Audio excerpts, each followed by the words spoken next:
Hello everyone, জ্ঞানজ্যোতি coaching সেন্টারের পক্ষ থেকে তোমাদের সকলকে জানাই স্বাগত। আমি অসীম দাস। আমি আবার চলে এসেছি তোমাদের সোশ্যোলজির ক্লাস নিয়ে। তোমরা যারা নতুন আমাদের এই ভিডিওটা দেখছো প্রত্যেককে বলছি, যদি ভিডিওটা ভালো লাগে তাহলে অতি অবশ্যই সাবস্ক্রাইব করে দেবে আমাদের চ্যানেলটিকে, এবং যারা আমাদের ভিডিওটা প্রতিদিন দেখো এবং আমাদের চ্যানেলটাকে ফলো করো তারা অতি অবশ্যই কমেন্ট করে জানাবে যে কেমন লাগছে ভিডিওগুলো, ঠিক আছে? তো যারা নতুন এসছো এবং যারা আমাদের চ্যানেলটাকে ফলো করো প্রত্যেককে বলছি, তোমরা যদি অনলাইন ক্লাসের মাধ্যমে তোমাদের কলেজের পড়াশোনাগুলো যদি চালাতে চাও, ঠিক আছে, তোমরা যারা ভাবছো যে আমার একটা ভালো টিউশন দরকার, আমার একটা ভালো নোটসের দরকার, আমি আমার পড়াশোনাটা ঠিক মতন করে যেতে চাচ্ছি, তাহলে আমি তোমাদের বলি আমাদের জ্ঞানজ্যোতি কোচিং সেন্টার কিন্তু তোমাদের জন্য অনলাইন ক্লাসেস নিয়ে এসছে with PDF notes and suggestion, ঠিক আছে? তো তোমরা যারা এই সাজেশন নিয়ে পড়াশোনাগুলো করতে যাচ্ছ তারা অতি অবশ্যই আমাদের এখানে দুটো নাম্বার আছে 6295916282 এবং 7076398606। এই দুটো নাম্বারে কিন্তু তোমরা আমাদের সাথে যোগাযোগ করে তোমরা তোমাদের অনলাইন ক্লাসেসগুলো নিয়ে নিতে পারো, ঠিক আছে? তো দেখো আজকের আমার যে ক্লাসটা সোশ্যোলজির ওপরে, সেটা হচ্ছে কি relationship between sociology and political science. তোমরা জানো যারা আমাদের এই ভিডিওগুলো প্রতিদিন দেখবে, আমি এর আগের দিন কিন্তু তোমাদের একটা কোশ্চেন করেছিলাম, সেটা হচ্ছে relationship between sociology and anthropology, ঠিক আছে? এবার নেক্সট আমি আজকে নিয়ে এসেছি সোশ্যোলজি অ্যান্ড পলিটিক্যাল সায়েন্স। তো দেখো ক্লাসটা স্টার্ট করছি। সোশ্যোলজি বলতে আমরা প্রত্যেকে জানি যে সোশ্যোলজি হচ্ছে সমাজতত্ত্ব বা সমাজবিজ্ঞান, এবং পলিটিক্যাল সায়েন্স কি রাষ্ট্রবিজ্ঞান। পলিটিক্যাল সায়েন্স রাষ্ট্রবিজ্ঞান, এটা হচ্ছে আমাদের সমাজবিজ্ঞান, সমাজবিজ্ঞান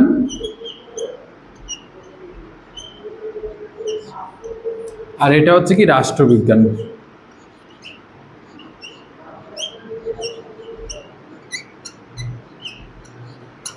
এবার দেখো এই সমাজবিজ্ঞান এবং রাষ্ট্রবিজ্ঞান দুটোই কিন্তু কি আমাদের হচ্ছে, এটা হচ্ছে সামাজিক বিজ্ঞান, ঠিক আছে? আমাদের যেমন হচ্ছে সমাজবিজ্ঞানটা আমাদের সমাজের একটা সামাজিক বিজ্ঞান, আবার রাষ্ট্রবিজ্ঞানটাও কিন্তু আমাদের একটা সামাজিক বিজ্ঞান। এরা দুজনেই কিন্তু আমাদের সমাজের সাথে জড়িত। কি করে জড়িত? দেখো এই যে সমাজ, এই সমাজটা কি করে গঠিত হয়? একটা গোষ্ঠী যখন একটা ধরো কিছু লোক ধরো এক জায়গায় হয়ে একটা গোষ্ঠী তৈরি করলো, এবং তারা যখন তাদের বাসস্থান তৈরি করলো এবং ঘরবাড়ি তৈরি করলো, ঠিক আছে, তখন তৈরি হয়ে গেল কি একটা গ্রাম, ঠিক আছে, বা একটা সমাজ। এবং সেই গ্রামের থেকে যখনই হচ্ছে একজনকে প্রধান করা হলো যে শাসনভার পরিচালনার জন্য, তখনই সেখানে হয়ে গেল কি এই রাজনৈতিক ব্যাপার আসলো বা রাষ্ট্রনীতি চলে আসলো, ঠিক আছে? এদিকে কি হয়ে গেল, এখানে তৈরি হয়ে গেল একটা গ্রাম, এবং গ্রামে যখন একজন প্রধান চলে আসলো তখনই সেখানে কিন্তু একটা রাষ্ট্রের ব্যাপার চলে আসলো, বা রাষ্ট্রনীতি বা রাজনীতির একটা ব্যাপার চলে আসলো, ঠিক আছে? যে একজন শাসক আছে, সেই শাসকই সেই গ্রামটাকে পরিচালনা করছে। এরকম অনেকগুলো গ্রাম নিয়ে কি তৈরি হচ্ছে একটা ব্লক, এরকম অনেকগুলো ব্লক নিয়ে একটা জেলা, এরকম অনেকগুলো জেলা নিয়ে একটা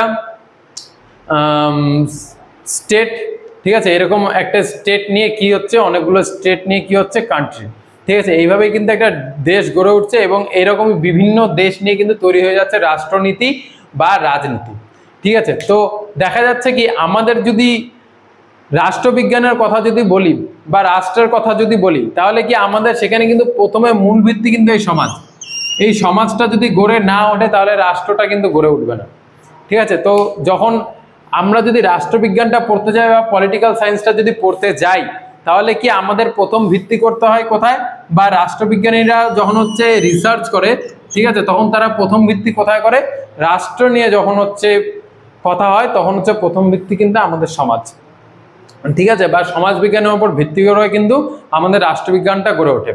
আবার দেখো বিভিন্ন সময় কি সমাজবিজ্ঞান যখন হচ্ছে আলোচনা করে, সমাজবিজ্ঞান বা সমাজতত্ত্ববিদরা যখন আলোচনা করে, তারা কি করে?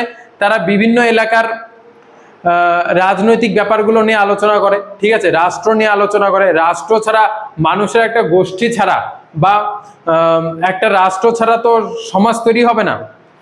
একটা দেশ, বিভিন্ন রাষ্ট্র, তারপরে বিভিন্ন জেলা, বিভিন্ন ব্লক, এগুলো ছাড়া তো সমাজ তৈরি হবে না। এগুলো তো থাকতে হবে, ঠিক আছে? মানুষের গোষ্ঠীবদ্ধ সমাজটা তো থাকতে হবে, না হলে তো সমাজ তৈরি হবে না। তো দেখো যখন হচ্ছে আবার সমাজবিজ্ঞানীরা যখন হচ্ছে আমাদের হচ্ছে সমাজটাকে নিয়ে আলোচনা করে, ঠিক আছে, অল ওভার ওয়ার্ল্ডের সমাজটাকে নিয়ে যখন আলোচনা হয়, তখন কিন্তু তাদের কি করতে হয়? তাদের রাষ্ট্রবিজ্ঞানের উপরে কিন্তু তাদের ধারণা নিতে হয়, ঠিক আছে, রাষ্ট্রবিজ্ঞানের উপরে তাদের ধারণা নিতে হয়। তো এইভাবেই দেখা যাচ্ছে কি, এইভাবে দেখা যাচ্ছে আমাদের যে সমাজবিজ্ঞান এবং রাষ্ট্রবিজ্ঞান কি একে অপরের সাথে কি যুক্ত, একে অপরের সাথে যুক্ত। এবং তার জন্য কি এই যে আমাদের রাষ্ট্রবিজ্ঞান এবং সমাজবিজ্ঞান যেহেতু একসাথে কাজ করে চলেছে, এর জন্য কিন্তু দেখবে আমাদের রাষ্ট্রবিজ্ঞানে কিন্তু হ্যাঁ নতুন করে শাখা তৈরি হয়েছে, ঠিক আছে, রাষ্ট্রবিজ্ঞান না, আমাদের নতুন একটা শাখা তৈরি হয়েছে যেটা কিন্তু এই সমাজ বিজ্ঞান এবং রাষ্ট্রবিজ্ঞান উভয়ের মিশ্রণে কিন্তু তৈরি হয়েছে, ঠিক আছে। এবার দেখো রাষ্ট্রবিজ্ঞান যে শাখাটা আছে সেই নতুন শাখাটার নাম কি, সেই নতুন যে শাখাটা আছে তার নাম হচ্ছে রাজনৈতিক সমাজতত্ত্ব। রাজনৈতিক সমাজতত্ত্ব, এই যে নতুন শাখাটা, এই যে সমাজবিজ্ঞান এবং রাষ্ট্রবিজ্ঞান নিয়ে যে তৈরি হয়ে গেল শাখাটা, তার নাম কি রাজনৈতিক সমাজতত্ত্ব। রাজনৈতিক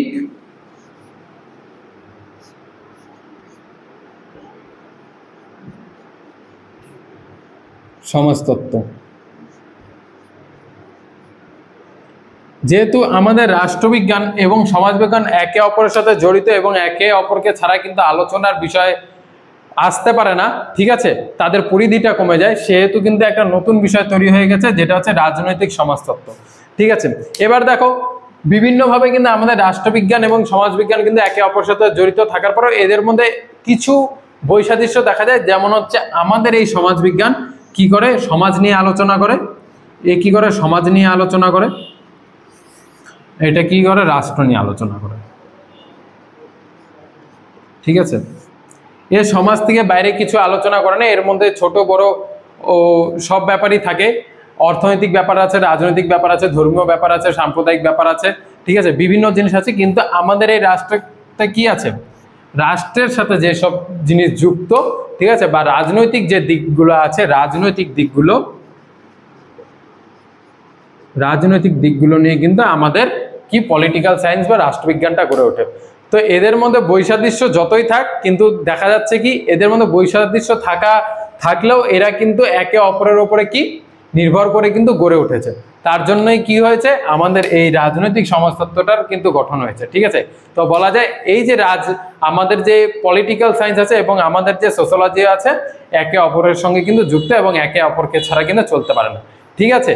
তো বুঝতে পেরেছো অতি অবশ্যই, আমাকে কমেন্ট করে জানাবে যে ক্লাসটা কেমন লাগলো, ঠিক আছে। এবং আমরা কিন্তু এই relationship between sociology and political সায়েন্সের উপরে কিন্তু তোমাদের জন্য একটা সুন্দর নোটস তৈরি করেছি।